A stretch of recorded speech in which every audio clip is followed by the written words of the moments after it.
नीतीश कुमार उतरेंगे, तेजस्वी यादव उतरेंगे, नरेंद्र मोदी उतरेंगे पावर स्टार पवन सिंह को पीछा करने के लिए।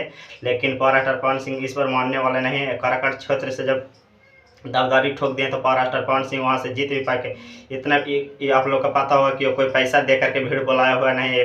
पावर स्टार पवन सिंह के चाहने वाले फैंस की भीड़ है और इतना ज़्यादा भीड़ है कि आप लोग देख करके अनुमान नहीं लगा सकते। आप लोग कल से सोशल मीडिया खोल रहे हैं तो जहाँ भी यूट्यूब, इंस्टाग्राम, फेसबुक जहाँ भी खोल रहे हैं पावर स्टार पवन सिंह के काराकाट लोकसभा क्षेत्र में जहाँ भी देख रहे हैं पावर स्टार पवन सिंह को ही न्यूज दिखाया जा रहा है।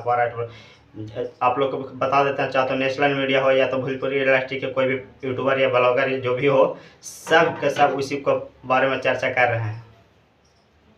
तो ऐसे ही वीडियो देखते रहे और फिर मिलते हैं किसी नेक्स्ट वीडियो के साथ। आप पावर स्टार पवन सिंह के ऐसे ही जानकारी जानने के लिए, अपडेट जानने के लिए सब्सक्राइब करें हम चैनल को और ऐसे ही छोटे बड़े न्यूज़ से जानकारी आप लोग को पास उपलब्ध कराते रहें।